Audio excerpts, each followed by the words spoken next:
Every year, a group of pension experts ranks the retirement systems of the world. Canada never finishes first. Canada never finishes last. Canada finishes somewhere in the middle of a list most Canadians have never seen. This is a countdown. We start at the bottom of the table and climb, one country at a time, until Canada's name comes up. And then we keep climbing to see who is still above us and why. Halfway through, I will switch the chart from pension design to what retirees actually live on. And Canada moves. It's Nathan.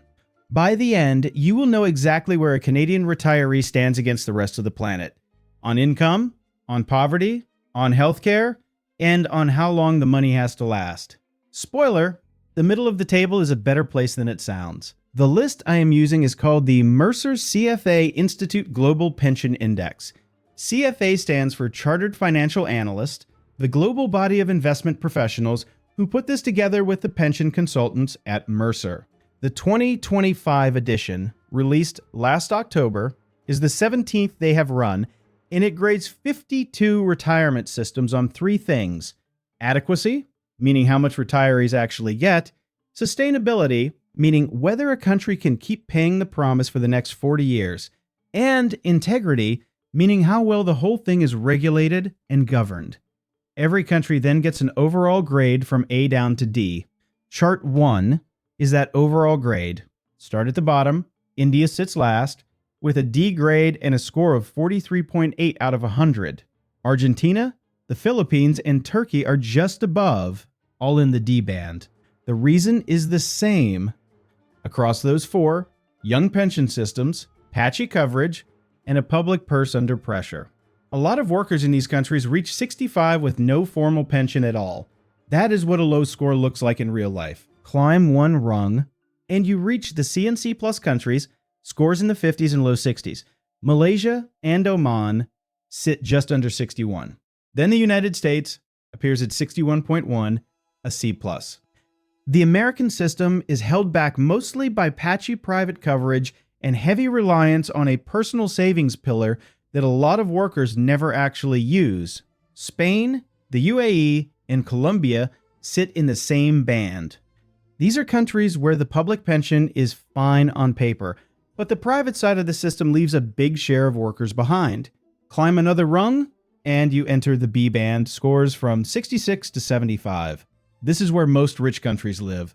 Hong Kong is at 70.6, Uruguay is at 71.1, Kuwait is at 71.9, the United Kingdom is at 72.2, Switzerland is at 72.4, and then Canada.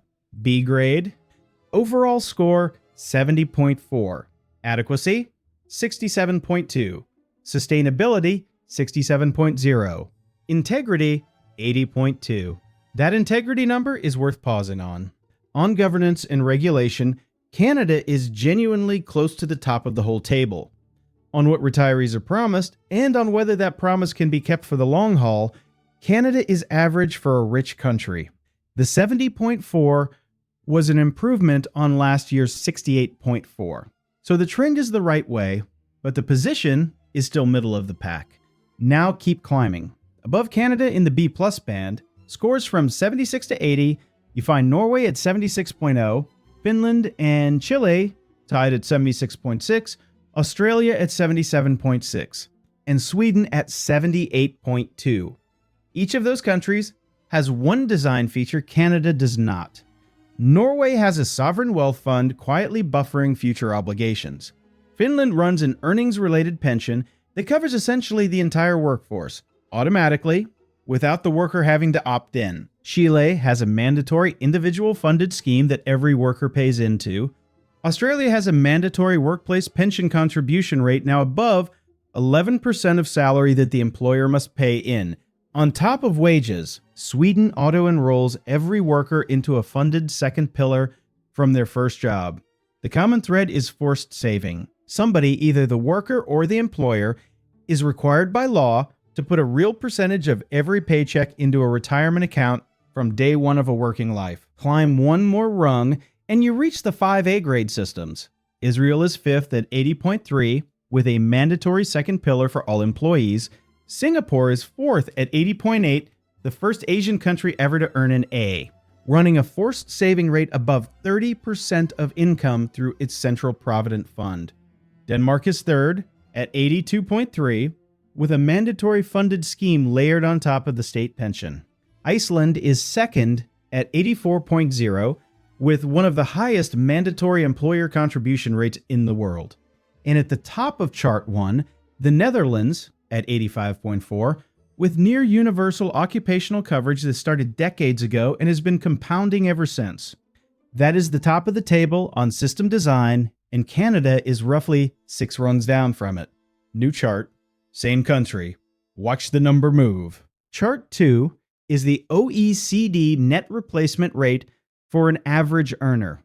OECD is the Organization for Economic Cooperation and Development, the club of 38 mostly rich democracies that publishes the standard pension comparison every 2 years. The Pensions at a Glance 2025 edition landed in November. The net replacement rate is a plain idea. Take an average earner. Compare what they take home in their last year of work with what they take home in their first year of retirement, both after tax. If the number is 60%, they live on 60 cents of every dollar they had before they stopped working.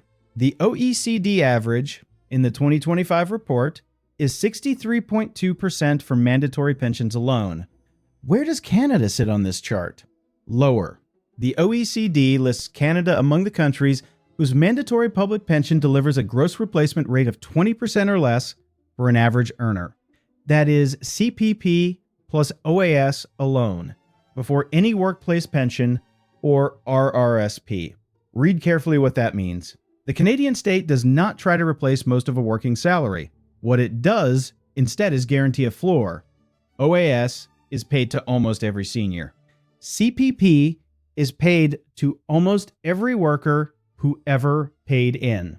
Together they land a large majority of retirees at a modest but reliable base income, and then the system leans on personal savings, workplace pensions, RRSPs, TFS, AS, and RIFs to lift people the rest of the way.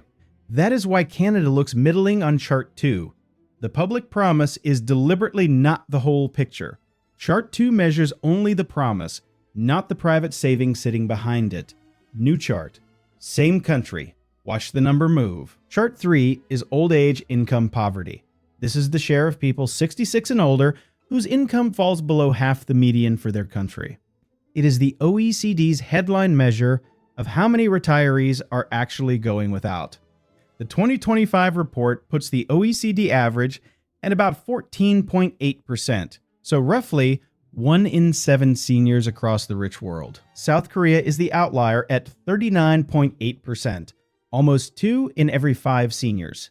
The United States is at 22.9%, more than 1 in 5.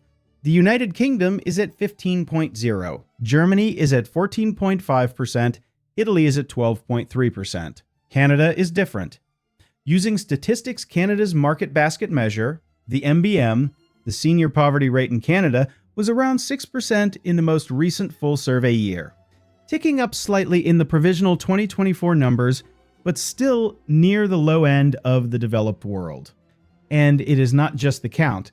The OECD calls out Canada as one of only 5 countries in the entire index where the average gap between a poor senior's income and the poverty line is under 15%. In plain words, when a Canadian senior is below the line, they are not far below it. On this chart, Canada moves up sharply. The reason for that jump has a name, and it is the Guaranteed Income Supplement, the GIS. If CPP and OAS set the floor, GIS is what plugs the gap for lower income seniors who cannot lift themselves onto that floor with anything else. GIS has its own full video on this channel, and I am not going to walk through the rules today.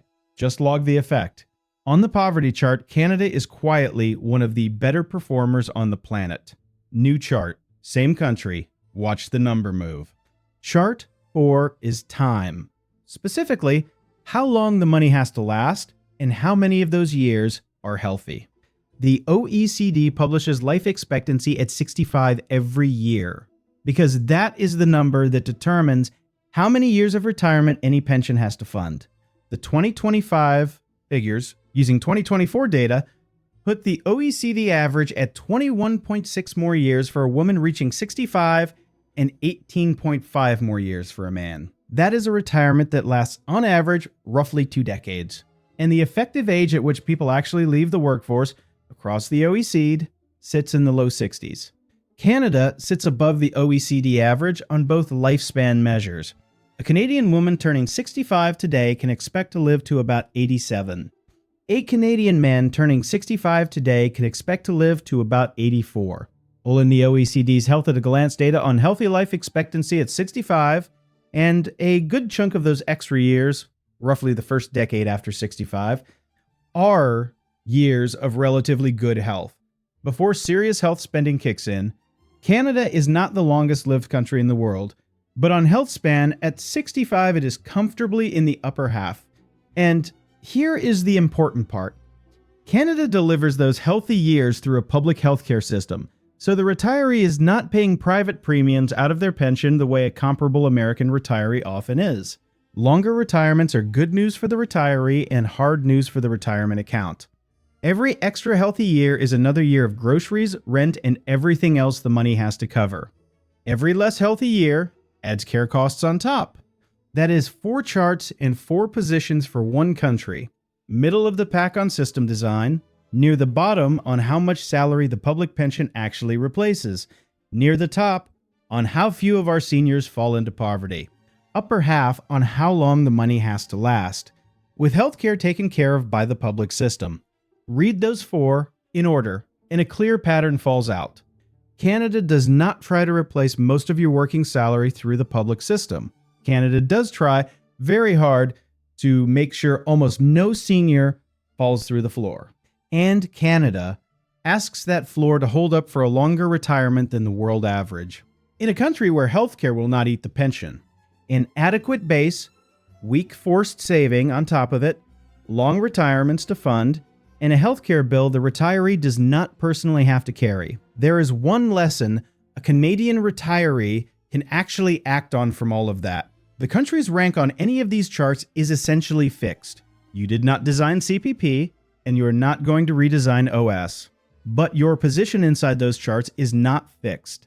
If Canada looks middling on chart 2, because the public system stops at a floor and leans on your personal savings to lift you past it, then how much you have saved in an RRSP, a TFSA, a workplace plan, or RRIF is exactly the thing that decides where you personally land.